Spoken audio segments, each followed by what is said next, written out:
o'clock hour, Grayson Grundhoefer joins us, Sic'Em365.com and 365 Sports Recruiting Analyst, and also Bearcast co-host with Craig. I saw the feature, A.J. Stewart, his first chance to recruit running backs for Baylor, which is probably as deep a position as they have. Grayson, what have you heard about his talent on the road? I think everything I've heard is very positive. And if you kind of go through the article that I kind of, wrote out this morning, it's just an interesting philosophy that he has. And when you look at the offers that have gone out, obviously these guys fit the wide zone scheme exceptionally well, but they're also bigger backs. And I think that that's something really interesting. I know Bryson Washington was a guy they took in last year's class, but he was a guy that they offered kind of late. But if you look through their other offers, there weren't as many guys who are, surefire 210-plus pound running backs. Whereas if you look at the offers they've put out since A.J. Stewart got there, I mean, these are big, big running backs. I mean, Braylon Russell, the running back out of Arkansas, who Baylor made his top 5, I mean, he's right around 235 pounds. So a very different type of prospect, a different type of athlete. And I think it's very interesting to watch. And then also, he's got more responsibility than just recruiting his position. So he's been a big part of the push they've made, I think, to recruit some of these guys as we get closer to the summer. He's a guy to definitely keep an eye on as far as being one of the better recruiters on the staff, and a guy who could help them have a really nice June once official visits get here. Grayson, Johnny Carter, you say it's down to Baylor and Indiana, you think? It's kind of interesting. So he took his visit to Indiana last week and then took his visit to Baylor over the weekend. And I talked to him after his trip, and it seemed like he was getting ready to make a decision. But then BYU, Houston, and Penn State all offered right after the Baylor trip.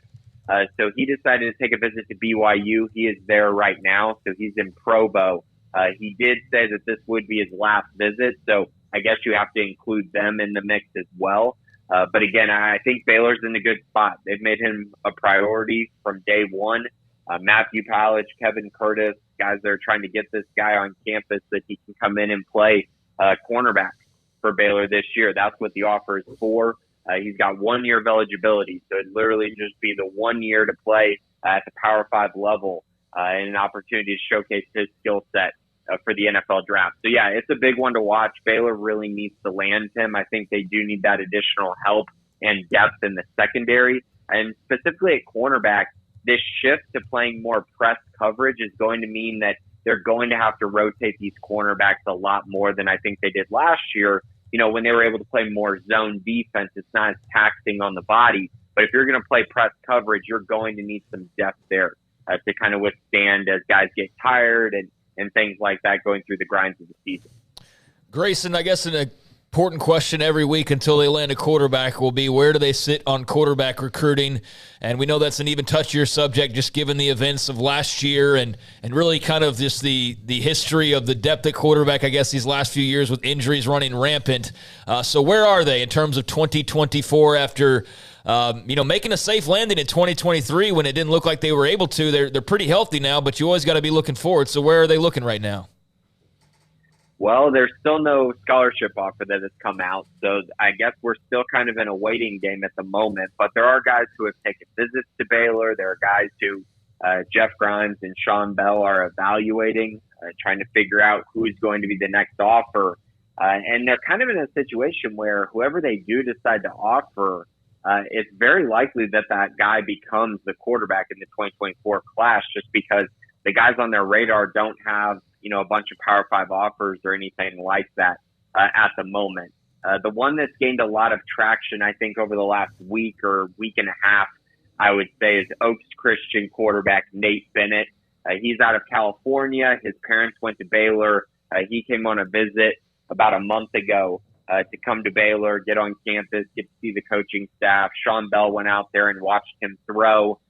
Bell's been to a lot of places watching different quarterbacks throw the football, but Bennett, for some reason, over the last, I'd say, week and a half, it seems like there's more momentum there for him to potentially get that offer. And I do think if he did get offered, it would be very appealing for him to potentially just go ahead and shut things down and commit just because Baylor is truly a dream school for him. Again, if he's able to get that offer, but there are some other guys out there that they're still valuable. Shawn Bell is a name, of course, from his past as a player at Baylor, brought in by Matt Rule. He changed his position, offensive line to, what was it, tight ends or whatever, and eventually now the quarterback's coach. How much does he really need to hit quickly in any particular way, since that's his quarterback room with a commitment? And not just a commitment, but somebody who actually signs. I think this is probably going to be a controversial take, but I don't think there's this enormous amount of pressure for him to land a really good quarterback in this class, because I know they missed out on Austin Novosad, and that was a situation that really was more bad luck. I would also say Zach Pyron in the 2022 class, he was also bad luck as well for the staff, just kind of his family situation there. So, I mean, 2 straight years of getting unlucky. So you would like to say, hey, well, you have to land one in 2024. But on the flip side, he did win a recruiting battle against TCU this offseason for Sora Robertson. So he was able to replenish some depth there. They also got RJ Martinez from Northern Arizona, who's played a lot of games, and he's walking on right now at Baylor. So they got quality quarterbacks in that room. I do think that they would like to land a 2024 quarterback. They would obviously, of course, like to do that. But I think right now it's more important making sure that the room is really cohesive and really talented, more so than just bringing in a quarterback to bring in a quarterback. They're going to bring in one in the 2024 class. It's got to be a guy that they really believe in and a guy who they think can eventually become a starting quarterback at Baylor, or else you might as well just keep recruiting the transfer portal, because that's what a lot of coaching staffs around the country are doing. So in general, I think it's more about the health of the quarterback room. I think that's the bigger thing for Shawn Bell right now. And right now, I would say that the health of the room is just fine. So now it's just kind of building on that and making sure that it stays healthy. Yeah, I guess with not getting one year because you were chasing one for almost 2 years, and then not getting that one leaves a little bit of a gap. But if Sawyer Robertson steps up and others around him, that would be helpful, along with the play of Blake Shapen. Grayson, thank you as always. Friday afternoons at 3:45.